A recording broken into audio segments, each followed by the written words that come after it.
Tous. Donc aujourd'hui, c'est un grand plaisir qu'on accueille Lydéric Boquet. À défaut de présentiel, avec ce petit, on continue avec nos séminaires généraux en virtuel. Voilà. Alors, Lydéric est ancien élève de l'École normale supérieure de Paris. Il a fait son doctorat en physique statistique sur des travaux portant sur les phénomènes de transport dans les fluides inhomogènes, sous la direction de Jean-Pierre Hansen. Et ensuite, il a un parcours académique très prestigieux. Donc, il rentre au CNRS en 1995. Puis professeur à l'Université de Lyon en 2002 et membre à l'Institut universitaire de France en 2005-2010, pour ensuite passer directeur de recherche au CNRS en 2014 et professeur attaché à l'ENS. Alors actuellement, il dirige aussi l'Institut Pierre-Gilles de Gênes, donc, pour l'étude de la micro et nanofluidique, et en particulier donc, l'équipe Microméga au laboratoire de physique de l'ENS. Donc, il travaille sur des sujets de recherche assez transversaux, enfin à l'interface, on va dire, entre donc, matière condensée, dynamique des fluides et nanosciences, où donc, il essaye de mieux comprendre les propriétés nouvelles des fluides aux plus petites échelles, comme par exemple l'écoulement dans un nanotube, donc c'est en particulier ce qu'il va nous présenter. Alors, il est le récipiendaire de nombreux prix, dont la médaille d'argent du CNRS en 2017, et il est aussi le cofondateur de 3 startups qui visent à proposer des solutions techniques assez innovantes basées sur ses recherches dans le domaine de l'énergie et de la purification de l'eau. Donc voilà, c'est aussi ce qui nous intéresse beaucoup dans le cadre de ce séminaire généraux. Donc voilà, Lydéric, je te donne la parole. Merci à toi. Merci beaucoup Edwin. Merci aussi à tous pour l'invitation, Emmanuel notamment et Frédéric. Et voilà, je suis vraiment sincèrement désolé de ne pas pouvoir être là. Ça m'aurait fait plaisir de discuter avec vous de visu, mais ça n'est que partie remise. Donc voilà, j'espère je repasserai au laboratoire. Il y a plein de choses qui m'intéressent, qui sont faites dans ce laboratoire. Donc effectivement, je vais vous parler de nanofluidique et de transport. Et, donc c'est là où si vous ne voyez pas les slides changer, c'est qu'il y a un problème. Donc là, C'est bon. Ça change, c'est bon. Et donc, donc oui, donc, comme disait Edwin, on est une petite équipe de recherche. En fait, on est 3 avec Alessandro Siria, qui est chargé de recherche CNRS, et Antoine Digues, qui est arrivé il y a 2 ans, qui est ingénieur de recherche. Et on travaille sur des sujets assez diverses où ça concerne en fait des fluides confinés ou en présence de surface à différentes échelles. Alors ça va de très grandes échelles avec on a pas mal regardé les problèmes de ski. On regarde toujours pour des problèmes de ski, notamment avec Christophe Clanet là, de Polytechnique juste à côté. Et on avait une collaboration assez amusante avec Martin Fourcade. Et aujourd'hui, en fait, je vais plutôt vous parler de ce qui se passe aux toutes petites échelles, parce que c'est vraiment là où on a fait beaucoup d'efforts sur les 10 dernières années, où voilà, tout doucement, on commence à construire une compréhension. Et en fait, ce qui fait un peu le point commun de tous ces sujets, c'est les surfaces, en fait. Les surfaces et les fluides. Et là, j'aime bien cette citation de Pauli qui dit que Dieu a fait le volume, on va dire, et les surfaces ont été inventées par le diable. Et c'est très, très vrai. Enfin, je ne vais pas apprendre ça à beaucoup d'entre vous. Vous savez que les surfaces, c'est souvent un enfer et qu'il y a des problèmes de propreté. Enfin, il se passe toujours plein de choses et en même temps, c'est une énorme richesse. Et donc, c'est peut-être toujours plus intéressant d'être du côté du diable que de Dieu parfois. Et donc, sur la nanofluidique, c'est ça qu'on va voir en fait beaucoup. Les propriétés de surface sont absolument essentielles. Et ce que j'ai tendance à dire récemment, c'est que c'est une période que je trouve assez excitante en fait pour ce domaine du transport des fluides de nano-échelle. Et ça, c'est vraiment par rapport à ce qui se passait il y a une dizaine d'années. C'est-à-dire que c'est un domaine où on peut maintenant fabriquer des systèmes. C'est-à-dire qu'on a des systèmes qu'on peut étudier, des nanotubes, des ports dans des systèmes bidimensionnels ou voire même des slides de l'ordre de quelques angstroms. On peut fabriquer ces systèmes-là. C'est les systèmes dont on rêvait il y a un peu plus d'une dizaine d'années. On a aussi les outils pour les sonder, parce que le problème, c'est qu'évidemment, à travers un nanotube ou un slide de quelques angstroms, il y a très peu d'eau qui passe. Comment on le mesure? Ça, c'est une vraie question qui nous a pas mal interpellés dans cette communauté-là. Et la cerise sur le gâteau, c'est que tous ces efforts ne sont pas pour rien, puisqu'on commence à mesurer des choses intéressantes. C'est-à-dire, je dis exotiques, dans le sens où ce n'est pas forcément ce qu'on attend qui émerge, et c'est là où ça devient intéressant. Notamment, évidemment, dans tout ça, c'est très lié au problème d'hydrodynamique, et ce qu'on espère, c'est toujours voir des déviations par rapport à Navier-Stokes, par exemple. Mais effectivement, par rapport aux approches très milieu continu, il y a beaucoup de différences qui interviennent.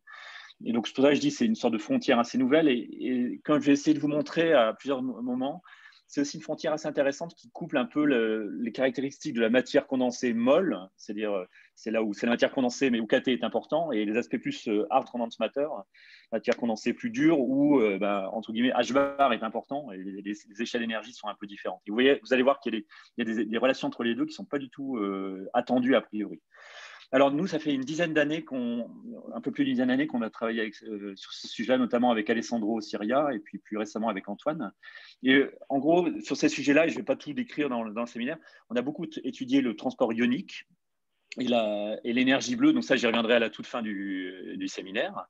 Et donc là, c'est vraiment regarder comment les ions sont transportés dans des systèmes de nanotubes individuels. Ça, je vais assez peu en parler en fait dans le séminaire. On a beaucoup aussi regardé les problèmes de transport de masse, et ça, je vais vous en parler pas mal.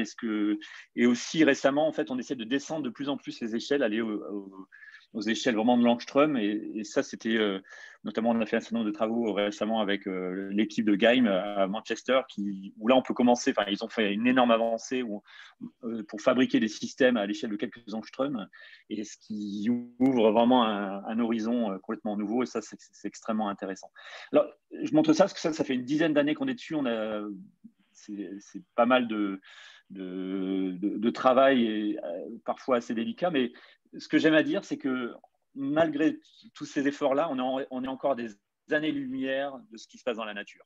Et là, je montre juste 3 exemples, mais je peux en mettre plus. C'est que finalement, dans la nature et dans le corps en général, par exemple, ou dans n'importe quel système vivant, il y a énormément de systèmes, une machinerie ionique, il y a des systèmes de pores. Donc là, peut-être pour commencer à gauche, là, c'est une aquaporine, c'est une protéine qui est en fait un canal où l'eau passe à travers. C'est une sorte de filtre à eau idéal. Il y a essentiellement l'eau qui passe, donc ultra sélectif, et ça passe avec une très grande perméabilité, donc c'est ultra performant. C'est une sorte de système de dessalement idéal. Et ça, on en a dans le Rhin, et c'est absolument crucial. Ces performances sont absolument cruciales pour filtrer tous les jours tous les lurets, etc., qu'on a dans le Rhin. Donc ça, c'est la aquaporine. Il y a aussi tout ce qui est système ionique, des pompes ioniques notamment.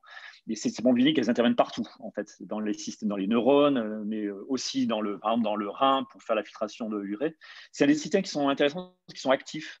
C'est-à-dire que c'est localement, on injecte de l'énergie par des réactions, on va dire, redox en général, ou en tout cas des réactions chimiques, et on convertit ces réactions chimiques en mouvement mécanique des ions. Donc ça, c'est ce qui maintient notamment par exemple des membranes, enfin des cellules à des potentiels qui sont différents du potentiel d'équilibre.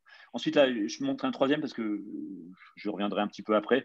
Il y a un certain nombre de systèmes qui ont été découverts assez récemment, depuis une dizaine d'années, qui sont beaucoup de canaux mécanosensibles. D'ailleurs, ils s'appellent piezo, certains. Et ça, c'est des systèmes où on applique une petite force et ça répond en courant. Et ça, c'est du transport stimulé, un petit peu comme des transistors, sauf que là, c'est vraiment la mécanique qui stimule le transport.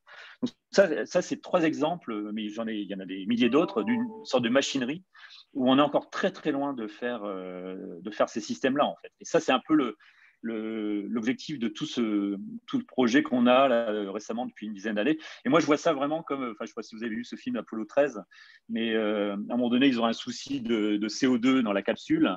C'est un problème assez célèbre. Et dans ce film-là, à un moment donné, ils balancent tout ce qu'ils ont dans la cellule. Ils disent, voilà, maintenant, on doit mettre ce cylindre dans ce petit trou et on doit se débrouiller avec ce qu'on a. Et c'est vraiment ce qu'on a, en fait. C'est-à-dire qu'on a nos petits canaux, les nanotubes, tout ça, mais comment, à partir de ça, on arrive à fabriquer des pores qui sont actifs comme les pores biologiques. Et ça, c'est un long voyage, entre guillemets. Et là, je vais vous montrer, entre guillemets, quelques petites étapes de ce voyage-là. Alors, avant de commencer sur cet aspect plus système bio, je vais revenir sur un problème qui nous a beaucoup intéressé, qui continue à beaucoup nous intéresser. Vous allez comprendre pourquoi.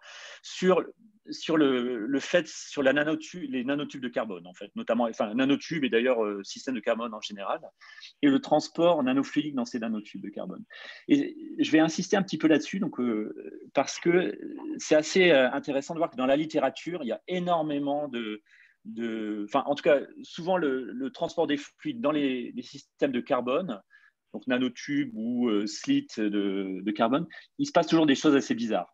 Par exemple, là, j'ai mis quelques titres, c'est des titres un peu accrocheurs, Ultimate Permeation, Unimpeded Permeation, Fast Water. À chaque fois, le transport de l'eau dans ces systèmes-là est beaucoup plus grand que ce qu'on attendrait.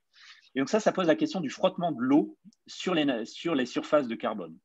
Et alors, ça rejoint des questions qui sont d'ailleurs beaucoup explorées au LPS, autour de Frédéric, Restagno, etc.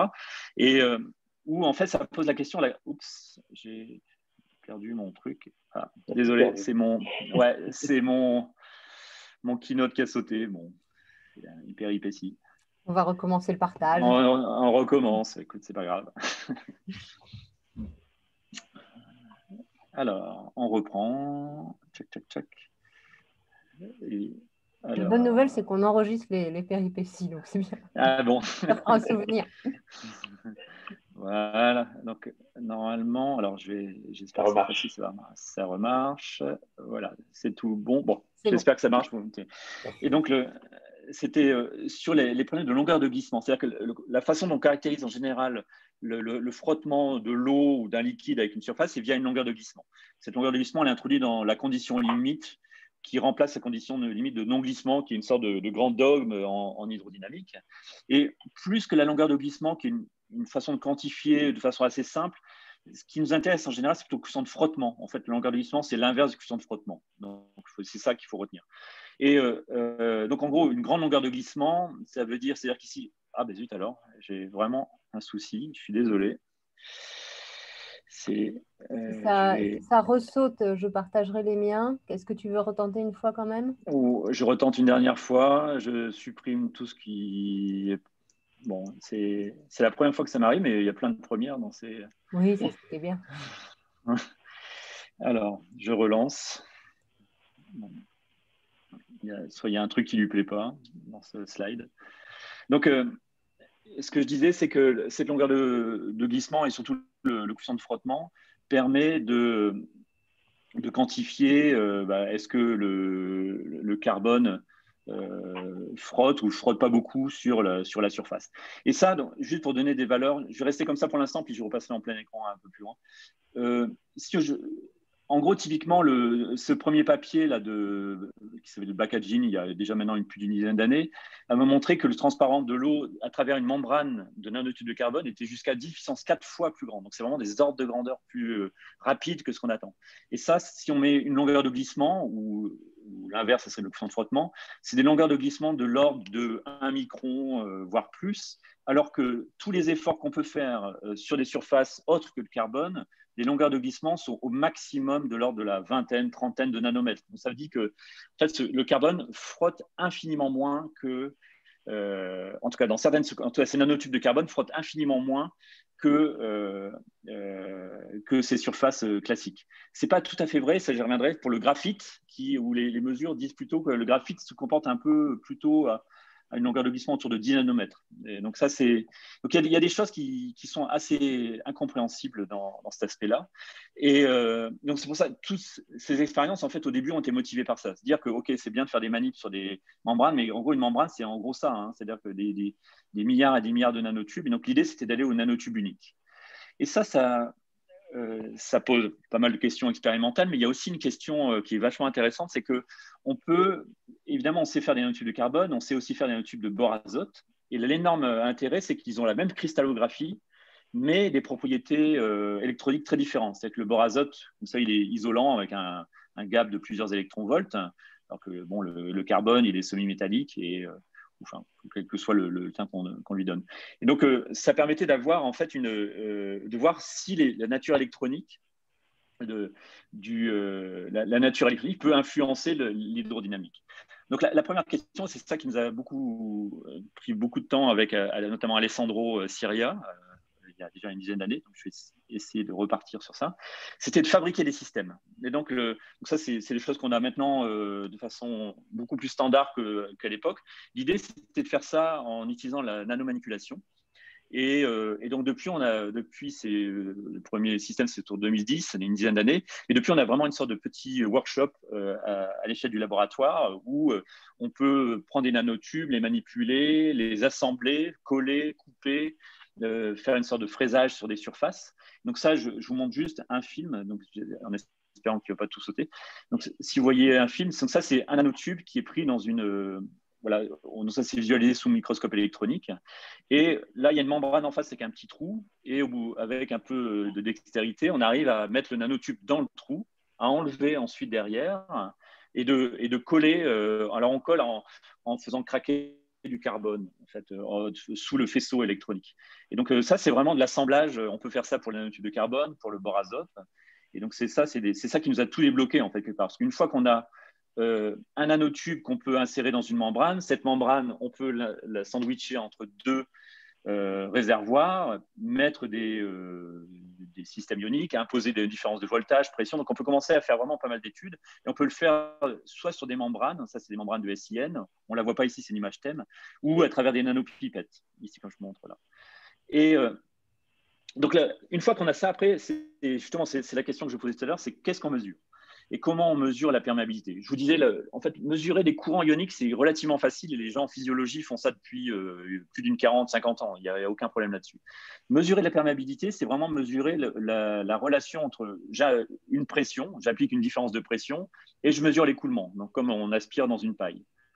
Et la grosse difficulté, c'est que, évidemment, le nombre de molécules d'eau qui traversent un nanotube de quelques nanomètres est beaucoup trop petit, en fait. Et on ne peut pas mesurer, souvent on mesure les écoulements en mesurant la masse qui est transférée. C'est juste pas possible et on avait des ordres de grandeur de différence. Alors pour ça, on a utilisé une forme d'astuce qui est en fait d'utiliser des nanojets. Et en fait, en gros, l'idée, c'est de faire vraiment comme le Karcher qui vient nettoyer une terrasse ou quoi que ce soit. C'est-à-dire qu'au lieu de mesurer le jet, ce qu'on mesure, c'est la force que produit le jet, par exemple, pour déloger des petites poussières sur la surface. Et alors ça, on utilise en fait une particularité. Ça j'ai mis ici le dessin qu'on peut trouver dans le bouquin de Landau sur la dynamique des fluides. C'est un écoulement très particulier qui est un écoulement qui émerge d'un cylindre semi-infini. C'est un écoulement particulier parce que il a l'écoulement dans le fluide, ici, en fait, il a deux caractéristiques. La première, c'est qu'il décroît à longue distance comme 1 sur la distance à la pointe du tube. Et ça, 1 sur R, c'est extrêmement long. Et ça, vous allez le voir, c'est un avantage énorme parce qu'en fait, on peut mesurer cet écoulement à des dizaines de microns, alors que le nanotube fait peut-être 10 nanomètres à l'ouverture. Donc ça permet justement de matcher les échelles. Le deuxième point, en fait, c'est que cet écoulement ne mesure pas le débit, il mesure une force, en fait. C'est-à-dire qu'évidemment, si il y a un écoulement qui sort, on injecte de la quantité de mouvement, donc on injecte une force. Et ça fait une énorme différence, parce que si vous mettez en termes de dimension, une force à cette échelle-là, qui est toute petite, c'est une force visqueuse, forcément. Donc, quel que soit le préfacteur, cette force ici, ce préfacteur, naturellement, il sera linéaire en viscosité du fluide. Et là, ici, c'est Fp sur état, donc la viscosité disparaît, fois le rayon, fois la vitesse du tube. Et donc ça, c'est vraiment une échelle, juste un problème dimensionnel. Si vous deviez mesurer un débit, ça serait la vitesse de l'eau qui sort du tube, là, le V-tube, fois la surface, donc fois R carré. Et donc, on voit tout de suite qu'il y a un scaling en R puissance 1 versus R puissance 2. Or, R puissance au carré, si R est de l'ordre du nanomètre, ça, ce terme-là, ce débit peut être quasi nul alors que la force devient non nulle, en gros. Et ça, c'est exactement ce qui se passe. Et donc, en pratique, on mesure cette force et alors qu'on ne sait pas mesurer le débit. Et donc, en pratique, qu'est-ce qu'on fait? On met au bout d'une nanopipette un nanotube qu'on vient coller. Donc là, je vous montre quelques images ici, comme ça. Et en fait, une fois on applique une pression au bout de la nanopipette, ça induit un écoulement. Et là, on met juste des traceurs. Là, c'est des gros colloïdes de l'ordre du micron qui viennent juste visualiser. En fait, c'est juste pour visualiser l'extérieur, comme si on mettait des paillettes. Et pour vous montrer que, bon, ça c'est une image entre guillemets d'artiste, enfin, artiste scientifique, on va dire. Mais ça, par contre, c'est une vraie image expérimentale à droite. Et ça, c'est un nanotube de l'ordre d'une trentaine de nanomètres. Et où il y a le nanotube, évidemment, on ne le voit pas à cette échelle-là, parce que ça, c'est une échelle de l'ordre de 10 microns. Mais ce que vous voyez, c'est que ça, c'est les trajectoires individuelles de quelques colloïdes.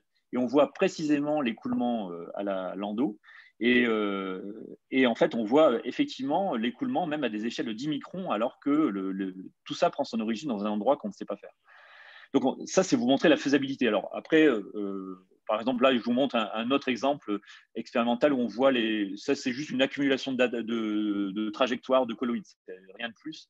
Où on voit que finalement, plus la pression est élevée, plus les colloïdes vont vite. En gros, ça, c'est proportionnel à la vitesse, la couleur. Et alors, en fait, là, ce que je ne vais pas du tout détailler, c'est derrière, il y a eu un énorme travail, c'est-à-dire qu'il y a eu presque 1 an de travail pour caractériser ça proprement. C'est-à-dire qu'une fois on a l'écoulement de Landau, ça, on peut le caractériser comme on le voit ici. On peut caractériser très, très bien. On peut en déduire de l'écoulement, on peut en déduire cette force FP. Et ensuite, de cette force FP, on va en déduire l'écoulement au bout du nanotube, ce que j'appelle V-flow ici, ce que j'appelais V-tube précédemment. En fait, ce V-flow, c'est un préfacteur numérique fois FP sur la viscosité fois le rayon. C'est juste dimensionnel.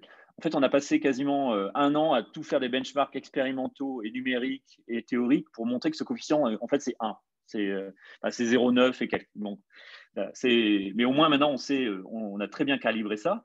Comme on connaît la pression, on connaît cette force, on en déduit donc la perméabilité. Donc, c'est comme ça qu'on déduit la perméabilité de ces mesures-là. Et voilà, ce qui a pris beaucoup, beaucoup de temps.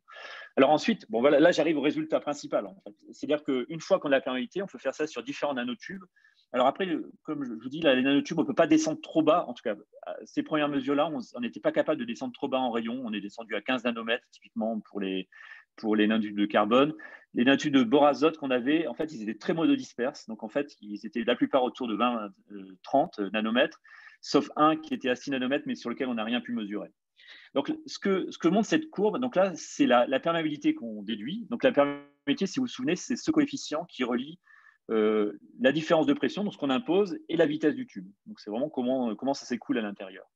Et ça, on divise ça par la prédiction où il n'y a pas de glissement. Pas de glissement, ça veut dire un très fort frottement à la surface. Et donc ça, pas de glissement, c'est un exercice de première année. C'est-à-dire, c'est juste, la prédiction, c'est R carré sur 8. Enfin, c'est la prédiction très basique qu'on fait dans les cours d'hydrodynamique. Et donc, ce que vous voyez, ce qui est intéressant, le bore-azote et le carbone, déjà, sont très différents. Ça, c'est la première conclusion. Deuxième conclusion, c'est que le bore-azote, vous voyez, lui, il n'est pas n'importe où, en fait. Cette droite pointillée rouge, c'est 1. Donc, ça veut dire que le bore-azote, en fait, il se caractérise par une condition limite de non-glissement sur sa paroi. Par contre, le carbone, c'est beaucoup plus grand, la perméabilité. Ça veut dire que ça glisse beaucoup plus. Et ça, on peut le caractériser en termes de cette longueur de glissement que j'introduisais précédemment. C'est-à-dire que la perméabilité, on peut en déduire la longueur du glissement. Il y a un petit exercice à faire là-dessus, mais on sait le faire. Donc ça montre que voilà, les longueurs de glissement deviennent très grandes dans le carbone, quasi nulles sur le bore-azote. Et surtout, ce qui est assez bizarre, c'est que pour les nanotubes de carbone, ces longueurs de glissement commencent à dépendre beaucoup du rayon et commence à exploser lorsque le rayon devient de plus en plus petit. C'est-à-dire qu'à la fin, ici, le nanotube devient quasiment sans glissement à des rayons les plus petits possibles. Alors ça, c'est très surprenant. Ça fait écho à un résultat qu'on avait obtenu, c'est une prédiction théorique plutôt, il y a quelques années, avec notamment mon collègue Roland Net, avec qui je travaille depuis des années. Et alors, on avait un truc qui ressemblait à ça, c'est-à-dire qu'on avait la longueur de glissement augmentée quand le rayon diminuait. Et c'était un problème de commensurabilité de l'eau, en gros. C'était un effet très classique, purement classique. Simplement, si vous regardez, de loin, ça ressemble vaguement, mais les échelles ne correspondent absolument pas. C'est-à-dire qu'ici, dans cette théorie, c'était vraiment un effet très moléculaire. C'est-à-dire qu'on commençait à voir les choses bouger autour de quelques nanomètres. Et l'autre point, c'est que la longueur de glissement sur un nanotube à très grand diamètre, c'est-à-dire du graphite très, très plat, on va dire, c'était plutôt la centaine de nanomètres, c'est-à-dire des longueurs de glissement qui sont déjà très grandes, ce qui n'est pas du tout ce qu'on obtient dans les expériences. Et les expériences, typiquement, à très grand rayon, on a plutôt des longueurs de glissement de l'ordre de la dizaine de nanomètres, qui font écho d'ailleurs à ce qu'avait mesuré Abdelmali avec un AFM sur des mesures des systèmes HOPG. Donc là, je vous montre ça pour dire, là, clairement, il se passe un truc qu'on ne comprend pas. Et ça, je vais y revenir.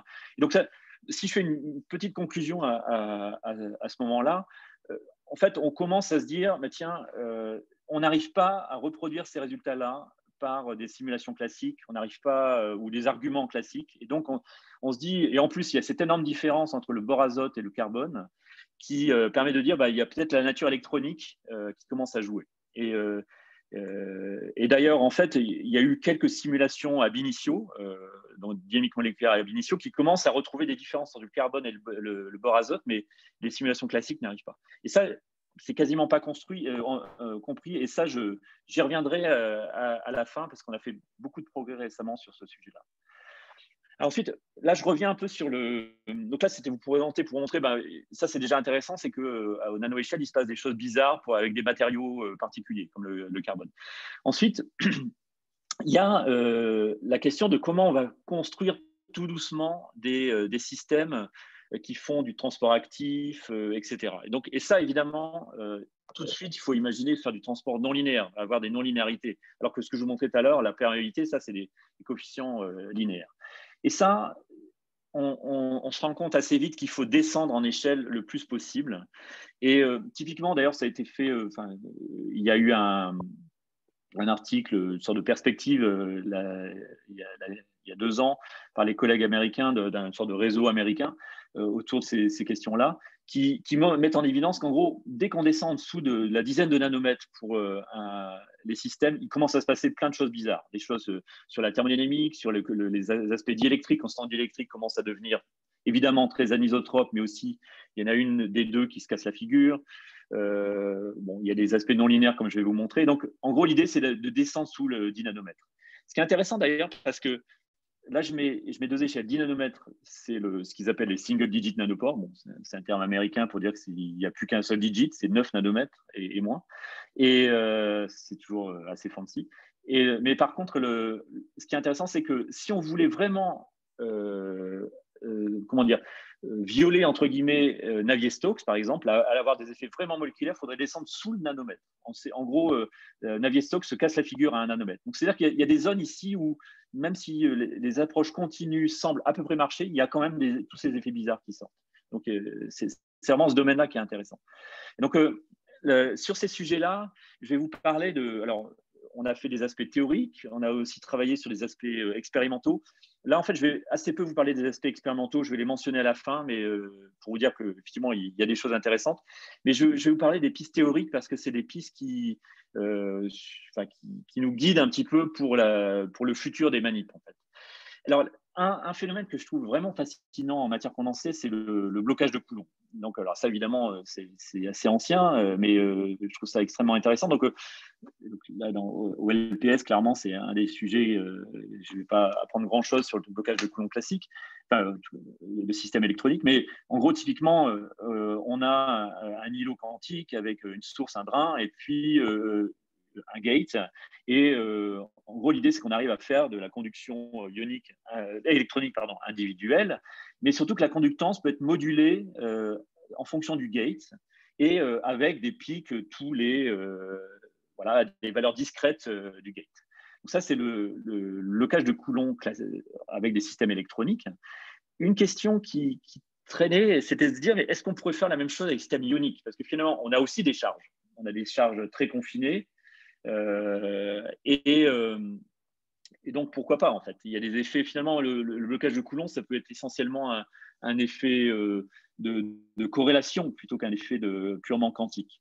Et alors, évidemment, nous, dans les systèmes ioniques, on est dans un système non quantique, on est à température ambiante, à 300 Kelvin. En tout cas, on ne peut pas descendre moins de 0 degré Celsius ça, pour l'eau. Ce qui est probablement plus problématique, c'est l'écrantage. C'est que nous, en général, on a 2 ions. On a des plus et des moins. Et donc, évidemment, dès qu'il y a un moins quelque part, autour de ce moins, il y a tout un tas d'ions de signes opposés qui vont venir le compenser. Et ça écrante les interactions, ça les rend très faibles. Donc ça, c'est un souci, alors que là, on est en train de discuter d'une interaction forte. Mais la contrepartie, c'est là où ça devient intéressant, les effets de confinement, et notamment ces fameux single-digit nanopores. Que quand on met des systèmes de basse dimensionnalité, donc nanotubes ou des systèmes 2D, les interactions peuvent devenir très fortes, au-dessus de kT, bien supérieures à kT. Et ça veut dire que des fortes interactions, ça permet peut-être de retrouver des effets de type non linéaire, comme le blocage de Coulomb. Alors, dans la littérature, il y a eu, au niveau expérimental, il y a la collègue Alexandra Radenovic qui dans un article, là, il y a quelques années, avait dit « Ah, mais ce qu'on voit, c'est du blocage de Coulomb. honnêtement, je ne sais pas. En fait, elle voit des effets très non linéaires. C'est vrai qu'un courant versus voltage très non linéaire avec un aspect non passant, un aspect passant. Est-ce que ça, c'est vraiment du blocage de Coulomb? On ne sait pas exactement. Ensuite, il y a eu d'autres systèmes dans les nanotubes où il y a des signes, mais ce n'est pas complètement clair, notamment par rapport au gate. Donc, il y avait vraiment cette question, est-ce qu'on peut ou pas le faire? Et donc, avant de se lancer, enfin, pas avant, mais en tout cas en parallèle des expériences qu'on menait, une idée, c'était de comprendre dans quelle gamme de systèmes, est-ce qu'on pouvait l'avoir et dans quelle gamme de systèmes on pouvait l'avoir, c'est quoi les contraintes expérimentales. Donc ça, c'est un travail qu'a effectué mon thésard, là, Nikita Kavokin, c'est un travail théorique que je vais vous décrire. Et en fait, on prend en fait un système à basse dimension, c'est-à-dire un D, et là, un D, nous, ce qu'on a en tête, évidemment, c'est les nanotubes de l'ordre de quelques nanomètres qu'on sait faire maintenant dans le laboratoire. Et ce qui est intéressant dans ces systèmes 1D, c'est qu'il y a un fort confinement des lignes de champ électrique. C'est-à-dire que si vous mettez une charge plus, et à cause du contraste diélectrique, les champs électriques, en fait, il est quasiment constant et sur une certaine longueur. Alors après, évidemment, il y a des pertes diélectriques et ça fait que à bout d'un moment, si vous résolvez votre problème purement diélectrique, une seule charge là-dedans, donc pas du tout de physique statistique, au bout d'un moment, au bout d'une certaine longueur, les lignes de champ sortent et on perd l'interaction. Donc typiquement, l'interaction, en fait, ici, elle est très très forte à petite distance, mais est écrantée au-delà d'une certaine longueur. Et cette longueur, c'est voilà, entre 7 et 10 fois le rayon du système. On peut le calculer exactement. Donc, alors, on avait pas mal travaillé là-dessus avec Nikita, mais finalement, on s'est rendu compte qu'on avait besoin d'en comprendre plus. Et finalement, on a fait des simulations de ça et on a beaucoup appris de ces simulations avant de revenir à les aspects plus analytiques. Et notamment, c'est des simulations de ce système-là qui interagissent par un potentiel d'interaction, voilà, écranté, mais de façon diélectrique. Voilà, ben, ça donnait typiquement ces résultats-là. Donc ça, là, ce que je vous montre, par exemple, ça commence sur le diagramme à droite, c'est le courant électrique dans ce système sous un champ électrique. Donc c'est vraiment I delta V, on va dire. Et là, effectivement, il y a des côtés non passants versus passants. C'est-à-dire que là, on voit un blocage. Mais de façon beaucoup plus intéressante, on avait mis un gate ici, et la gate, c'est une petite charge de surface, en gros. Et ce qu'on voit ici sur c'est que là, on trace par exemple le courant à un certain champ électrique. Ce qu'on voit, c'est que le courant, en fait, en fonction de la charge ici qu'on met, parfois il n'y avait pas de courant, parfois il y avait beaucoup de courant, parfois pas de courant, parfois du courant. Donc ça, c'est exactement une signature de blocage de Coulomb quantique. Donc ça veut dire que là, on fait la quantification sans effet quantique. Tout est purement classique dans ce système-là. Alors, pour comprendre d'où ça sort, cet aspect de quantification, je vais vous montrer juste un exemple de petite simulation. Il y a juste quelques ions. Et ça, vous allez voir, on comprend assez vite d'où sort cet effet. Alors, ça, c'est une simulation où vous mettez quelques ions qui interagissent par le potentiel indique-opposant. La première chose que vous voyez, c'est que les ions ont tendance à faire des paires. Ça, c'est ce qu'on appelle les paires de Biroum. C'est un truc très connu depuis les années 30, en fait. Depuis plus quasiment un siècle, c'est le fait que dans les électrolytes faibles, les deux ions de signes opposés ont tendance à se regrouper. Normalement, par exemple, si vous prenez NaCl, ce n'est pas du tout le cas. NaCl, dans l'eau, les ions sont à perpète. Mais ici, il se trouve que comme les interactions, quand c'est trop confiné, les interactions sont très fortes, ben finalement, cet électrolyte qu'on dit fort, où les ions sont très séparés, à un moment donné, ils vont vouloir se raccrocher. Et c'est là que c'est l'entropie perd, en fait, dans ces systèmes de très forte interaction. Donc, ils font ces paires. Et le deuxième point, et une fois qu'on a compris qu'il y avait des paires, on comprend très vite que ça va avoir un effet qui est connu dans cette même littérature physico-chimique, c'est l'effet Wien, et qui a été expliqué par Onsager dans les années 30. Ça, c'était un effet pour les électrolytes faibles dans le volume, dans le bulk. Et là, en fait, on l'a étendu pour les systèmes confinés avec.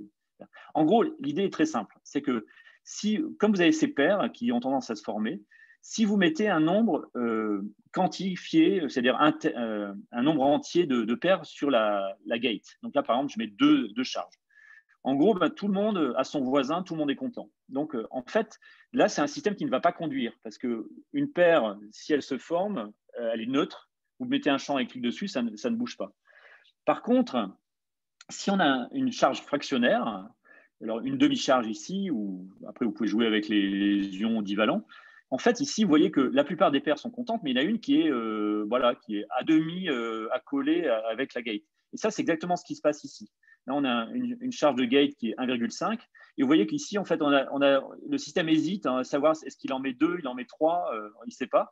Et en fait, on a une charge qui est toute seule, qui se balade. Et d'un seul coup, cette charge, vous allez voir, hop, elle échange avec les autres et elle fait une sorte de processus qu'on dit en chimie, on appelle ça processus de Grotius, où on échange les ions et ça conduit. Et ça, c'est un effet conductif. Donc, une fois qu'on a compris ça, en fait, finalement, toute la théorie découle naturellement. D'une part, ce qui est intéressant, c'est que c'est un système de Coulomb à 1D et ça se résout analytiquement. C'est-à-dire que vous pouvez calculer la fonction de partition exactement. Et donc là, il faut juste étendre avec cette gate et dans les conditions. Et ça, par exemple, ça vous dit combien de charges le système, naturellement, si vous le mettez en équilibre avec un réservoir, combien de charges viennent se mettre en face de la charge de gate. Et sans surprise, je dirais intuitivement, c'est des steps, c'est des nombres entiers. C'est-à-dire, si je suis à une charge jusqu'à 0,5, j'en mets 0, puis au-delà de 0,5, j'en mets 1, j'en mets 2, etc. Ça semble extrêmement naïf, mais en fait, si vous prenez n'importe quelle description champ moyen, par exemple, ce qu'on utilise classiquement à ces échelles-là, c'est le poisson Boltzmann, ou pour ceux qui connaissent ça, poisson Boltzmann, ou ce qu'on appelle les théories Poisson-Nernst-Planck, c'est des théories classiques de transport dans les systèmes ioniques. Ça ne marche pas, ça vous donnera cette ligne pointillée ici, comme ça. Donc en fait, c'est clairement un effet évident, mais de corrélation. Si vous ne mettez pas les corrélations, vous ne l'avez pas. Une fois que vous avez ça, ces plateaux, en fait, vous pouvez à ce moment-là en déduire le transport. Donc, vous avez l'équilibre, on passe hors équilibre. Et pour le transport, en fait, c'est tout bête. Si je reviens au suivant, c'est dire, c'est quoi, si je mets ici un champ électrique, c'est quoi, quel est le temps pour que ce système sorte, s'arrache de ça, puis après commence à contribuer. Donc, en gros, c'est un problème de barrière, et ça, on peut le résoudre analytiquement, pareil. Et ça, ça vous donne une théorie, une distribution théorique, qui sont les lignes rouges ici, où il n'y a aucun paramètre. Donc ça, c'est vraiment pour dire que par rapport à ces simulations, le système répond, en tout cas reproduit les simulations sans aucun paramètre. Donc ça, on peut aller plus loin en fait. On peut aller, et ça, c'était essentiellement le but de toute cette étude, c'était d'avoir une sorte de diagramme de phase. Et par exemple, là, je vous montre le diagramme de phase. On trouve typiquement sur l'axe vertical, c'est la taille du canal. Et donc, c'est le rayon, en gros, typiquement, là, ça va aller à quelques nanomètres. Typiquement, on va aller à 5 nanomètres ici, et là, des systèmes de l'ordre du nanomètre. Et ça, c'est la concentration en sel. Donc, évidemment, quand on a des très fortes concentrations en sel, on écrante beaucoup les interactions, on n'a plus d'effet de corrélation, donc plus de blocage de Coulomb. Et pour avoir ces blocages de Coulomb, il faut aller à des concentrations faibles, mais pas non plus minuscules. Hein. Ici, typiquement, c'est 10-1 molaire, c'est typiquement les concentrations auxquelles on travaille, et des tailles de tubes qui sont de l'ordre du nanomètre, qui sont exactement les systèmes qu'on regarde pour l'instant. Donc ça, c'était un premier truc qu'on commençait à voir. On commence à dire, mais tiens, il y a des effets non linéaires. Et pourquoi c'est intéressant, ça? C'est parce que c'est aussi par analogie avec les systèmes électroniques. Donc, il y a eu maintenant une trentaine d'années, il y a eu ces expériences de fait sur des pompes électroniques par des doubles jonctions. Et en gros, c'est dire, même sans mettre une différence de voltage entre les deux côtés du circuit, simplement en jouant sur la phase des gates, on peut pomper un électron de la gauche, premier îlot, deuxième îlot, etc. Donc en fait, on peut faire exactement la même chose. Et c'était ça l'objectif de tout ça, c'est dire qu'avec des systèmes où on joue avec les gates, et ça, on croit maintenant savoir, plus ou moins savoir le faire expérimentalement, en utilisant par exemple 2 gates, on peut pomper des ions un à un et les faire remonter les gradients de concentration et tout ça. Donc, faire une pompe ionique qui était un des rêves un petit peu de ce qu'on voulait faire. Donc ça, c'est un exemple de comment, tout doucement, brique par brique, on construit le système. Alors, donc, ça, c'était le cas 1D. Et récemment, notamment avec Paul Robin, qui est en thèse, qui a commencé sa thèse l'année dernière, on s'était dit, tiens, ça pourrait être intéressant de regarder ça à 2D. Alors, ce n'est pas juste un exercice de style de dire de passer de 1D à 2D, c'est surtout qu'on sait faire ces systèmes-là. Ils sont, entre guillemets, beaucoup plus simples à étudier.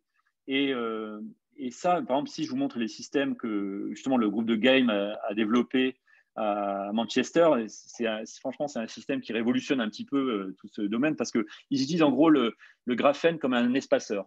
Donc, en gros, ils mettent un bloc de graphite, ils mettent une couche de graphène qui était en gros, on a réussi à faire des languettes dedans, et donc le graphène a des trous, et donc on peut mettre des bandes, des slits de graphène, puis après on vient refermer avec un cristal de graphite ou un cristal de BN si on préfère. Donc ça fait des systèmes qui peuvent descendre à 3 angstroms d'épaisseur, et on peut faire des mesures.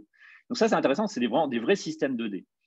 Alors ça, système 2D, tout à l'heure je vous disais, système 1D, champ électrique quasiment constant le long, puis après les paires diélectriques.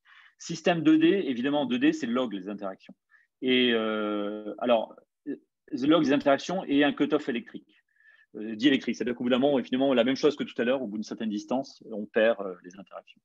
Alors ça, on peut jouer au même circuit, on peut jouer aux mêmes choses. On voit aussi dans ces systèmes-là, comme le log, c'est comme une interaction forte, un petit peu plus faible que 1D, mais forte. On peut créer des paires, mais qui sont un peu plus faibles. Voilà. Alors ça rejoint tout un énorme domaine qui est les transitions de Koszary-Saules, parce que c'est en gros le pairing de systèmes. Et donc l'appariement des paires de Biroum, c'est vraiment une transition de Koszary-Saules qu'il faut modifier pour prendre en compte les cutoffs diélectriques, mais je ne vais pas forcément discuter de ça. Et ce qui m'intéresse plus ici, c'est qu'on avait commencé à regarder aussi qu'est-ce qui se passe quand on applique des champs électriques, parce que là, c'est ça qui nous intéressait. Est-ce qu'on a aussi du blocage de Coulomb ou d'autres choses ici? Et c'est là où on a vu des choses qui étaient assez inattendues, mais qui font sens après coup. C'est qu'on commence à voir ce qu'on appelle des memory stores. Alors, les memory stores, c'est des résistances qui gardent la mémoire. Et vous allez voir, c'est un des ingrédients clés pour les systèmes neuronaux. Alors, typiquement, comment on voit ça? C'est qu'on applique non pas un champ électrique constant, mais un champ électrique alternatif. On fait ça avec une certaine fréquence. Et donc là, par exemple, on fait ça sur des simulations, par exemple. Et si vous faites un champ électrique alternatif ou un delta V alternatif, et vous mesurez le courant, ce que vous voyez, c'est ces boucles-là. Par exemple, vous voyez là, c'est les simulations, là, c'est ces croix ici que l'on voit. En fait, c'est une boucle qui ressemble à une boucle d'hystérésis, sauf qu'elle a un truc très particulier, c'est qu'elle se ferme en zéro. En fait, elle est tangente, ils sont tangentes les deux courbes. Donc ça, c'est typique, c'est la signature caractéristique d'un memory store. C'est un système qui se ferme en zéro, donc il y a un pinch en 0,0, mais où le fait qu'il y ait des ouvertures ici, c'est-à-dire qu'il y a une mémoire, c'est-à-dire que la résistance garde la mémoire de ce qui s'est passé avant. Et l'origine du phénomène, elle est très simple à comprendre, c'est-à-dire qu'on a des paires de Biroum qui se forment. En fait, ici, dans ce système-là, c'est même pire que ça, c'est qu'on voit même apparaître des polymères de polyélectrolytes. Sous champ électrique, le système s'assemble sous forme de longs polymères vivants, un petit peu. Et ces polymères, évidemment, ils s'accrochent, ils se décrochent, etc. Et donc, si vous appliquez un champ électrique fort, vous avez tendance à enlever toutes les paires. Et puis après, quand vous baissez le champ, vous gardez la mémoire, puisque toutes ces paires sont disséminées, et avant qu'elles se recombinent, il faut un certain temps ou un certain champ électrique. Donc, en fait, cette mémoire, c'est le nombre de paires. Et ça, vous l'avez par exemple ici, si vous formalisez ça rapidement. Le courant, c'est une conductance qui dépend du nombre d'ions libres fois le voltage. Et ce nombre d'ions libres, sa dynamique dépend du voltage lui-même. Donc ça, c'est typiquement une équation avec mémoire. Et ça, vous pouvez le modéliser parfaitement. Et ça, je ne discuterai pas du tout. En gros, les lignes ici, là, les lignes continues, c'est le modèle. Donc, vous voyez qu'on arrive à très bien rendre compte de toutes ces caractéristiques. Alors, pourquoi je vous parle de tout ça? C'est que ces memory stores, d'ailleurs, il y a pas loin de chez vous, il y a la collègue chez Thales qui regarde beaucoup ça sur les aspects même électroniques. J'ai oublié son prénom, c'est Mme Grelier, qui regarde pas mal ça chez Thales pour faire des systèmes neuromorphiques, pour faire du calcul neuromorphique. C'est vraiment un ingrédient extrêmement important.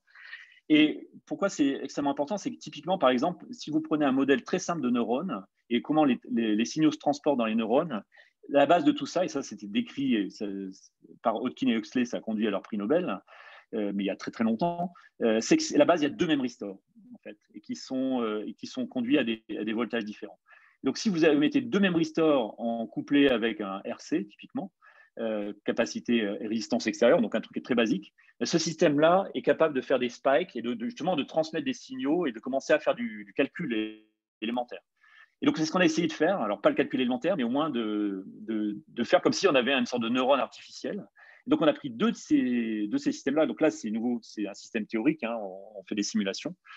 Et on a pris deux simulations qu'on a fait parler et qu'on impose des potentiels distincts à chacun des systèmes, parce que ça, c'est typiquement dans la nature, c'est parce que c'est les potentiels de Nernst qui sont appliqués sur ces memory stores. Donc ça, c'est deux potentiels distincts. Et ben, on les fait parler par une capacité. Et si on fait ça, en fait, ce qu'on voit, c'est que le système spikes naturellement. C'est-à-dire, on fait rien. C'est un système qui est naturellement instable et dynamiquement instable, et qui, sans rien faire, c'est-à-dire que là, après, on laisse le système faire sa simulation dynamique moléculaire classique, il va donner des spikes comme ça. Donc, ça veut dire qu'il va pouvoir transmettre du signal d'un bout à l'autre. Voilà. Et donc ça, on est extrêmement excité par ça, parce que l'idée, c'est que, évidemment, là, tout ce que je vous montre, c'est des aspects théoriques, mais l'idée, c'est que là, maintenant, ces slides de graphène qui sont, entre guillemets, des briques élémentaires qu'on sait fabriquer maintenant, même au labo, en couplant deux à côté, on devrait pouvoir commencer à avoir ces effets-là. Donc évidemment, le Graal, c'est de faire des systèmes qui commencent à se parler et qui commencent à accumuler des data. On est encore très, très loin de ça, mais au moins, il y a une brique élémentaire qui commence à se dessiner. Et donc ça, c'est les prédictions théoriques. Du côté des manips, comme je vous disais, je vais assez peu en parler.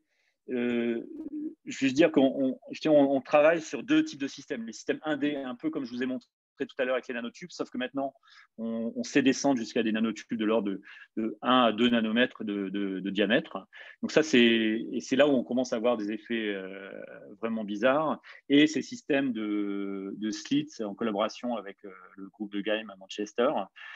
Juste pour dire qu'est-ce qu'on fait avec ça, avec un premier effet non linéaire qu'on a vu. Alors, il se trouve que ce n'est pas la même chose que ce qu'on prédisait jusqu'ici, mais en tout cas, un truc qu'on a vu, c'est que le système réagit de façon très forte aux sollicitations mécaniques. En fait, on voit un côté mécanosensible, exactement comme les canaux mécanosensibles que j'ai mentionné tout à l'heure.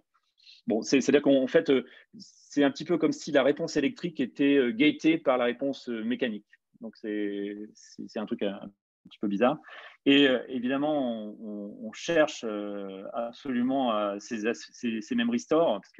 Voilà, donc avec notamment Rada Boya, il semble qu'elle a vu des premiers signes de ces courbes d'hystérésis avec un pinch au centre. Mais bon, tout ça, ça reste extrêmement préliminaire, et il faut vraiment creuser là. Mais là, je vous dis juste que je mentionne ça très réellement pour dire que ça, c'est là où on en est, en fait, et qu'on commence à assembler les briques.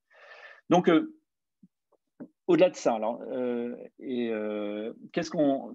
au-delà de ces aspects-là, donc, comme je vous disais tout à l'heure, évidemment, tout ça, l'espoir, c'est à un moment donné de faire de l'iontronique, donc c'est faire de l'électronique. Juste pour mentionner, parce que effectivement, faire de l'électronique neuronale même, ou même faire de l'intelligence artificielle, tout ça, c'est super bien, mais AlphaGo, c'est 20 kilowatts, en fait, sachant que vous faites à peu près la même chose avec 2 bananes par jour. Et donc, effectivement, il fait ça mieux, mais il y a quand même une différence d'énergie absolument considérable. Donc, c'est un petit peu ce qui nous motive, c'est de dire, voilà, utiliser des ions, ça peut être intéressant, parce que les ions, au contraire des électrons, ils ont des saveurs différentes, entre guillemets, ils ont des valences différentes, ils ont des natures. Le sodium, c'est pas la même chose que le potassium. Donc, on a plein de libertés supplémentaires qui sont extrêmement intéressantes pour le calcul. Donc, ça, c'est un peu l'espoir à très long terme, et vous avez vu, on n'en est qu'aux prémices de ça. Un autre aspect et ça, je reviens là-dessus rapidement, c'est que tout à l'heure, je vous disais, jusqu'ici, on n'arrive pas à comprendre ces résultats-là, et de dire pourquoi le carbone, il est aussi bizarre, en fait. Et je vous disais, par exemple, que le graphite semble beaucoup frotter, le graphène semble peu frotter, les nanotubes de petit diamètre semblent peu frotter. Et tout ça, on n'arrive pas à le comprendre pour l'instant. Et je crois que là récemment, notamment donc avec les 2 étudiants en thèse, Nikita Kavekin et Anton Robert, et qui est l'étudiant en thèse de Marie-Laure, ma femme. Et là, ça fait à peu près 1 an qu'on travaille sur ce truc-là. Et je crois qu'on commence à comprendre ce qui se passe dans ce système. Et ça, c'est vraiment intéressant. C'est un effet vraiment de frottement, a priori, à un effet quantique, en fait. Jusqu'ici, en fait, on voit souvent le frottement, et moi le premier, comme une boule, entre guillemets, qui vient frotter sur une corrugation. En fait. en fait, dans ces systèmes-là, il faut réfléchir différemment, et ça, on a mis du temps à le comprendre. Il faut réfléchir en mode, simplement. Et ici, ce qui se passe dans ces systèmes-là, c'est qu'on va coupler des excitations de très basse énergie, parce que dans l'eau, quoi qu'il arrive, c'est KT qui compte. Et donc, on a beaucoup de modes, en fait, sub-terahertz, etc. Et, bon, bref. Et alors, je suis désolé, je mets une grosse formule, mais ça, c'est une formule qui est disons, quasiment classique. C'est l'équivalent des formules de Lifshitz, Casimir pour le couplage entre deux milieux diélectriques qui se parlent avec un certain mode. Donc, vous oubliez un petit peu tout ça. Ce que ça dit, ce qui est important ici, c'est qu'on a ces IM de G, là, c'est les fonctions de réponse de surface. Et ça, ces fonctions de réponse surface électronique et de l'eau, typiquement, cette fonction de surface, par exemple, pour l'eau, en fait, il se trouve, c'est simplement le coefficient de réflexion électromagnétique. C'est epsilon-1 sur epsilon plus 1. Et il dépend, pour l'eau, il dépend très peu du vecteur d'onde. Et donc, ce que dit cette expression-là, qui existait dans la littérature, que Nikita a redérivé par une voie différente, ce que dit, c'est que pour qu'il y ait du frottement, il faut que les modes de l'eau et les modes qui sont ici et les modes électroniques se parlent. Et ça, en fait, ça se passe. Et ça, c'est que dans l'eau, en fait, ce qui se passe, c'est qu'il y a des modes collectifs dans l'eau qui sont liés aux liaisons hydrogènes. Alors, on ne sait pas exactement ce que c'est, mais il y a un pic mesuré. Ça s'appelle le pic de Debye. Alors, l'interprétation conduit toujours à des discussions, mais en gros, c'est les excitations collectives de l'eau liées aux liaisons hydrogènes. Et ça, c'est sub-terahertz. Et ça, en fait, ces modes-là, il se trouve qu'ils sont capables de parler aux modes dans le graphite. Et dans le graphite et le graphène. Et d'ailleurs, il y a une différence énorme entre le graphite et le graphène. Le graphène, bon, c'est un système qui, à la fois est sexy, mais à la fois est assez simple à décrire, notamment les placements de surface du graphène peuvent se décrire assez aisément. Ce n'est pas du tout le cas pour le graphite. Le graphite, il a un placement qui a basse énergie. Vous voyez ici, ça, c'est des mesures, en fait, lors de 80 milliélectronvolts, donc c'est faible. On ne parle pas ici d'électronvolts qui sont usuellement les énergies de ce système-là, donc un placement de surface à faible énergie. Et en fait, on peut quantitativement montrer que ce placement pour le graphite parle directement au mode de Debye de l'eau. Donc en fait, ce qui se passe, c'est qu'il y a les modes qui viennent exciter les modes d'excitation du collectif, et que ça conduit à un frottement qui est très important pour le graphite, mais qui disparaît pour le graphène. Et donc on commence à comprendre qu'en fait, cette courbe-là, c'est qu'il y a à grand rayon, c'est plutôt… Nous, on a des multi-walls, en fait, en nanotubes, il ne faut jamais oublier ça. Les multi-walls, probablement, se comportent comme du graphite à très grand rayon, et à bas rayon, se comportent plutôt comme du graphète, où les couches se découpent les unes aux autres, et donc il y a une transition entre les deux. Donc tout ça, on est en train d'essayer de le comprendre, et c'est pas… je pense qu'on y est presque, mais pour nous, c'est extrêmement intéressant, parce que ça veut dire qu'on peut envisager moduler le frottement par justement des excitations dans la structure qui confine, et notamment la structure électronique. Alors, juste dans les peut-être 3 minutes, moi, je ne sais pas combien de temps exactement, je crois que je suis déjà à 50 minutes, mais je vais faire ça très rapidement en 3 minutes, juste pour dire ce que je trouve intéressant dans la nanofluidique, parce qu'on parlait de Blue Energy au début, c'est que aussi il y a un chemin entre guillemets court vers les applications. Et ça, c'est plus, là, je vous donne plus voilà, mon expérience parce que c'est ce que j'ai vécu et que je trouvais ça assez intéressant. Et ça concerne justement ce qu'on appelle la Blue Energy. La Blue Energy, c'est le fait que si vous comparez 1 litre d'eau de rivière versus, pardon, 1 mètre cube d'eau de rivière versus 1 mètre cube d'eau de mer, la différence entre les deux en termes d'énergie libre, c'est l'entropie de mélange du sel. Et ça, c'est typiquement 1 kWh, pour prendre les unités EDF, 1 kWh par mètre cube. C'est pas très grand hein, par rapport à le kilo de margarine, c'est beaucoup plus petit. Mais il y a quand même beaucoup de flux. Si vous prenez l'Amazon, vous multipliez 1 kWh par mètre cube avec le débit, ça fait des puissances gigantesques. En gros, l'énergie de mélange perdue, entre guillemets, de l'Amazon qui va dans l'océan Atlantique, c'est l'équivalent de 1000 réacteurs nucléaires. Donc, c'est absolument gigantesque. Typiquement, on dit… évidemment, on ne peut absolument pas récupérer tout ça, mais dans le monde, les chiffres qu'il faut garder en tête, c'est qu'on peut récupérer de l'ordre de 1 à 2 terawatts. Ça fait à peu près 1000 à 2000 réacteurs nucléaires, si on est capable de récupérer ça, de cette énergie-là, donc cette énergie de mélange. Et ça, en fait, le problème, c'est que les technos qui existent, alors je ne vais pas rentrer dans le détail, c'est des technos qui sont tous les deux basés sur l'osmose, c'est-à-dire séparer les ions, en gros. Et il y a deux techniques qui existent depuis quelques dizaines d'années. Ils vont tous les deux ils sont un peu dans un cul-de-sac. La RED un petit peu moins. Il y a un plan pilote en Hollande qui s'appelle RedStack. En fait, visuellement, on utilise plutôt des membranes parce que c'est des phénomènes osmotiques. Typiquement, cette méthode RED peut extraire quelques watts par mètre carré de membrane. Donc, il faut beaucoup, beaucoup de membrane pour pouvoir avoir un mégawatt, par exemple, qui est l'énergie d'une éolienne. Et en fait, nous, il se trouve que par un hasard, en fait, semi-hasard, on avait étudié le transport justement ionique à travers un nanotube, alors là, de bore azote. Ce n'est pas le nanotube de carbone, de bore azote. Et ce qu'on avait obtenu, c'est que si on faisait une différence de salinité, on produisait des courants électriques, effectivement, absolument gigantesques. Et beaucoup plus grands que tout ce qu'on pouvait espérer ici. Ici, dans ce nanotube-là, c'est des courants de l'ordre du nanoampère. Ça se compare à, si vous mettez un bar de pression entre les deux côtés, vous avez un picoampère. Vous voyez, donc c'est juste pour vous dire que c'est un facteur 1000 ici qu'on voyait par rapport à tout ce qu'on voyait d'habitude.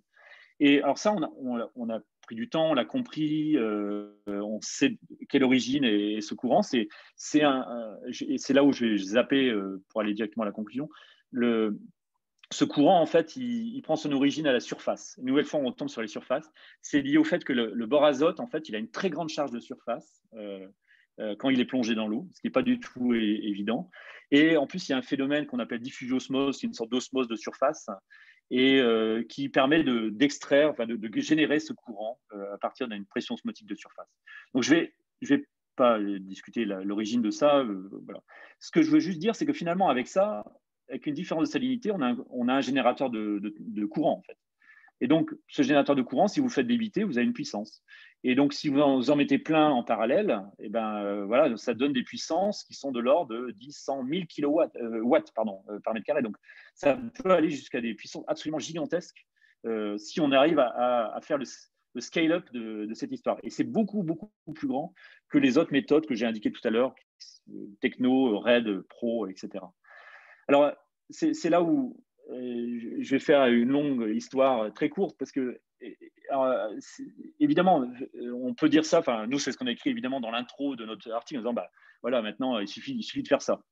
Il suffit de prendre plein de nanotubes et les mettre ensemble, de faire des membranes. Évidemment, ça ne marche jamais comme ça. Et en fait, c'est intéressant parce qu'il y a dans tous ces problèmes-là, l'aspect scale-up, c'est comment on passe du phénomène de labo à voilà, quelque chose on va dire, un investisseur peut comprendre, ou qu'un industriel peut comprendre, c'est l'énorme difficulté. Et en fait, il se trouve que par une sorte de petit miracle, il y a des investisseurs, enfin ce qu'on appelle des business angels, je ne connais pas exactement le terme français pour ça, qui sont venus, qui étaient intéressés par développer ça. Ils ont créé, nous, on a cofondé une startup qui s'appelle Switch, et qui a été créée, alors officiellement, je crois plutôt 2016, mais elle a vraiment pris son élan en 2017. Et en fait, eux, ils ont pris en charge, alors, en interaction avec nous, le scale-up. Et le scale-up, ça veut dire que c'est là où il a fallu des années et beaucoup, beaucoup de galères pour faire maintenant un système qui, et là, c'est ce qu'ils ont fait l'année dernière, juste avant le confinement. Ils ont réussi à faire un système macroscopique. Donc, macroscopique, c'est 30 cm², hein, c'est pas 1000 m². Mais déjà, le passer en fait, du micron au centimètre carré, c'était un énorme effort. Et le reste, c'est de l'ingénierie, je dirais. Là, mais passer là, c'était vraiment un problème fondamental. Et là, ils ont obtenu 25 watts par mètre carré. Et ça, c'est vraiment c'est un chiffre qui peut basculer, en fait. Et d'ailleurs, ils ont fait une seconde levée de fonds et ils vont faire une troisième l'année prochaine. Et donc là, ils ont l'air bien partis pour essayer, en tout cas, au moins essayer de faire en sorte que ces approches nouvelles puissent sortir du laboratoire, en fait. Donc, c'est ça que je voulais vous partager comme expérience pour finir. C'est-à-dire que c'est intéressant, c'est des domaines où c'est vrai qu'on entend beaucoup parler, surtout vers chez vous, tout ce qui est spintronic, etc. Spintronic, c'est quand même assez merveilleux, le temps très très court qui a eu lieu entre les découvertes d'Albert Fehr et Grünberg jusqu'au disque dur. Et finalement, dans ces domaines-là, autour du nanoscale transport, on est proche en fait de temps court comme ça. Et les startups, en fait, je trouvais intéressant parce que moi je vois ça comme un outil en fait, plus que comme une finalité. C'est plutôt un outil pour extraire ça des laboratoires et à réussir là au bout de quelques années. Voilà. C'est c'était juste une expérience. Donc la conclusion, voilà, c'est que je veux juste finir sur le nanofluidique, c'est qu'il y a, voilà, il y a plein de domaines qui se rencontrent et c'est ça qui est plutôt amusant en fait. C'est pour ça que je disais que c'était une période excitante. Et là, pour faire plaisir à Pascal, j'ai recité Anne Sylvestre, qui est, elle avait dit ça il y a quelques années dans Le Monde et je trouve que ça s'applique vraiment bien à la recherche en fait. Et bon, là-dessus, je vais m'arrêter, là, je vais passer ça. Et voilà, je cite surtout mes collaborateurs Alessandro et Antoine, et puis les étudiants qui ont participé, et puis les collaborations avec l'Université de Manchester et de Nest Chimie. Merci beaucoup à tous. Merci Eric. Alors oui, écoute, merci beaucoup à toi pour ce joli panorama là, que tu nous as fait sur la nanofluidique. Qui aussi laisse entrevoir de très jolies perspectives. Alors, est-ce qu'on a des questions? Donc, vous pouvez lever la main. Ouais, alors vas-y Frédéric. Vous pouvez aussi lever la main dans le chat. Ouais, je sais jamais bien faire, lever la main dans le chat. J'avais une question sur ces aspects quantiques là, sur le carbone. Si tu fais les mêmes manips que celles que tu as faites eau dans un tube et que tu remplaces l'eau par de l'eau lourde, ça glisse plus du tout. C'est forcément une bonne question, mais merci de me la reposer, Frédéric. En fait, je sais pas. Non, je pense que ça changera pas grand-chose parce que alors, j'ai pas en tête le spectre, mais je suis quasi sûr que le spectre de Debye va pas changer pour l'eau lourde, en fait. Par contre, et les liaisons hydrogène, parce que tu vois, les liaisons hydrogène, elles vont changer quand même pas mal, non? Oui. Donc c'est là où j'ai pas la réponse. J'ai pas regardé l'eau lourde, donc je peux pas te dire le spectre de Debye, mais effectivement, si le spectre de Debye ne change pas, à ce moment-là, ça donnera la même chose. Si ça change, à ce moment-là, ça va shifter. Donc, et effectivement, d'ailleurs, maintenant, on commence à analyser avec Alessandro Siria, là, on commence vraiment à analyser un peu les possibilités en termes juste de ces modes, parce que justement, c'est ça qu'il faut regarder maintenant. C'est-à-dire qu'on sait où regarder pour dire ça, potentiellement, ça peut frotter, potentiellement, ça peut ne pas frotter. Donc, c'est cool.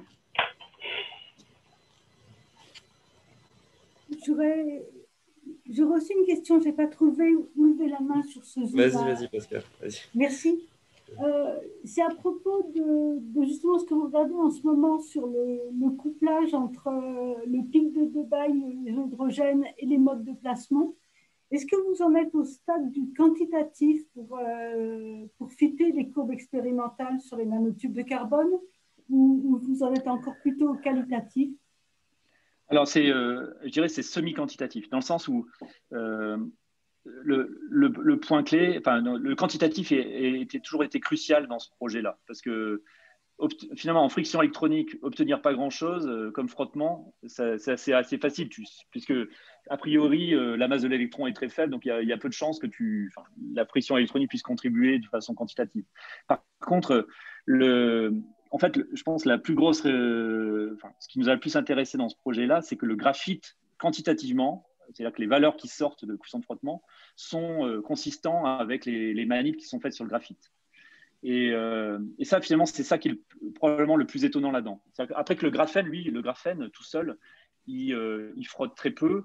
Ça veut dire les deux modes se séparent, il n'y a plus de mode collectif. Et donc là, tu as zéro. Après, de faire la transition entre les deux, tu vois, en fonction du rayon du nanotube, oui. Là, c'est là où on a plusieurs scénarios d'interpolation.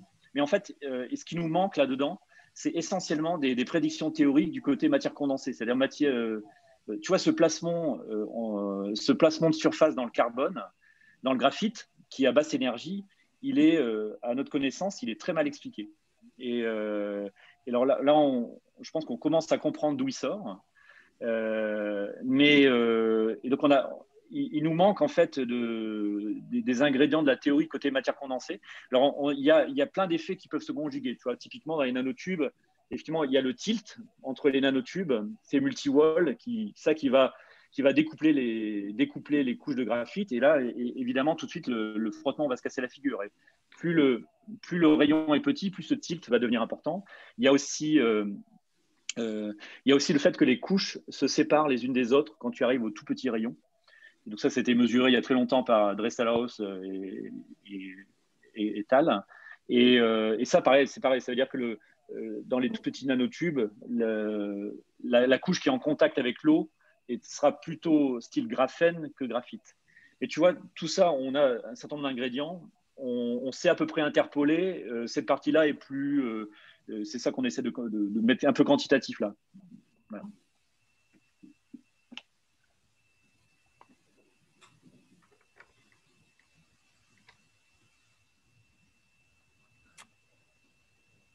Moi, j'avais une question éventuellement. Savoir, donc, la question de l'énergie bleue, dans quelle mesure est-ce que c'est une énergie décarbonée?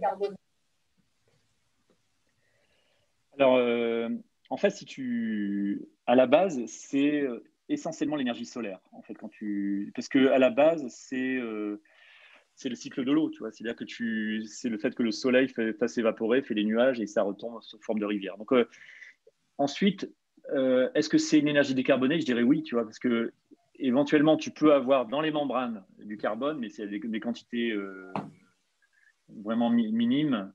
Et à côté de ça, il n'y a pas de contribution carbone. C'est une énergie qui est non intermittente. Ça, c'est un énorme avantage par rapport à l'éolien et au photovoltaïque. Voilà, donc elle a plein d'avantages. Voilà, c'est pour ça qu'on fait l'effort pour poursuivre, parce qu'on pense. Elle a une faible rentabilité. C'est-à-dire, tu vois, clairement, 1 kWh par mètre cube, c'est faible. Tu vois, c'est des ordres de grandeur en dessous de ce que je disais tout à l'heure que l'huile, enfin que l'essence. Mais quand même, il y a vraiment de quoi faire. Et d'ailleurs, il n'y a pas que. Tu vois, souvent, c'était imaginé, par exemple, en Hollande, c'est sur un polder. Il y a l'eau de mer et l'eau de rivière. En Norvège, ils avaient fait un pilote qui était dans un fjord, où à l'embouchure, dans toutes les embouchures, tu as cette conjonction entre eau de mer et eau de rivière. Après, il y a toutes les saumures qui sont importantes. Par exemple, Total nous avait dit par semaine, ils produisent un stade de France d'eau salée à X molaires. Et ça, ils ne savent pas trop quoi en faire. Là, c'est typiquement, on pourrait imaginer utiliser ces saumures-là, en tout cas les réutiliser.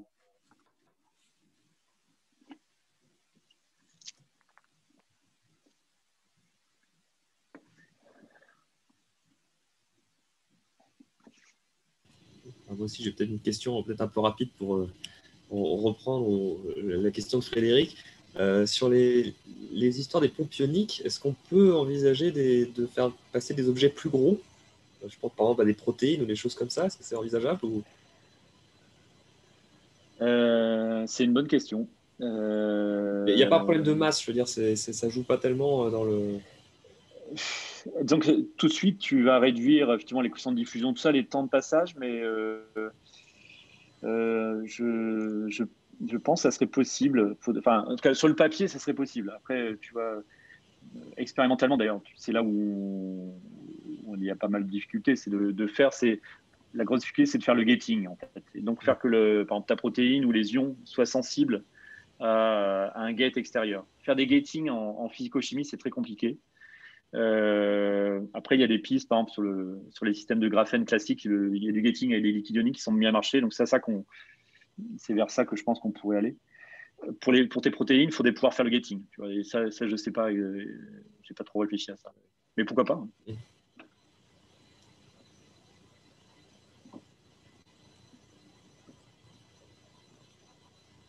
Oui. Alors, Stéphane Dorbolo. Oui, pour le talk et l'invitation. En fait, ma question, c'était entre le tout petit et le tout grand, ce système d'énergie ne pourrait pas être adapté à des systèmes entre les deux, des systèmes embarqués, où pour finir, n'ont pas besoin d'énormément de puissance. Ouais. Et puis pour finir, ça se recharge avec du sel. Donc non, mais tu as vraiment raison, en fait. C'est-à-dire que, en fait, les puissances, même avec quelques nanotubes, quelques nanopores, sont pas du tout négligeables. Enfin, c'est le cas. Évidemment, c'est on pourrait faire du microwatt, tu vois, relativement aisément. Après, on n'a pas exploré ça. Par exemple, la collègue Alessandra Radenovic, elle a alimenté un transistor, je crois, avec cette énergie bon, c'était juste pour montrer que c'était possible de combiner les deux, quoi, en fait. Mais non, mais tu as raison sur les systèmes embarqués. Enfin, on n'a pas trop exploré, mais c'est une bonne idée.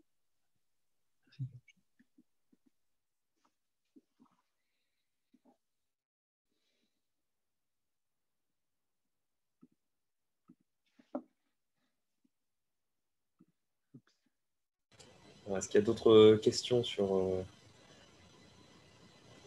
l'exposé pour l'IDERIC? Je vois tellement de mains. Parfait. Ça va.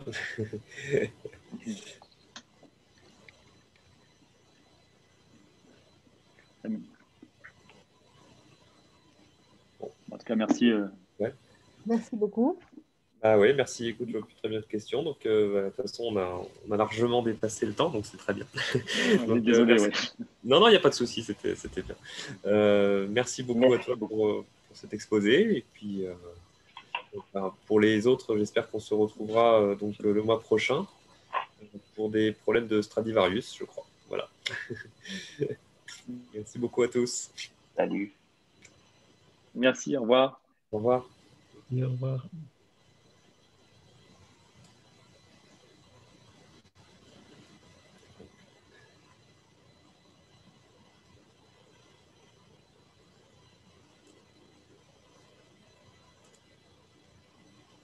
Bon, ben, merci aux visiteurs et puis à la prochaine fois.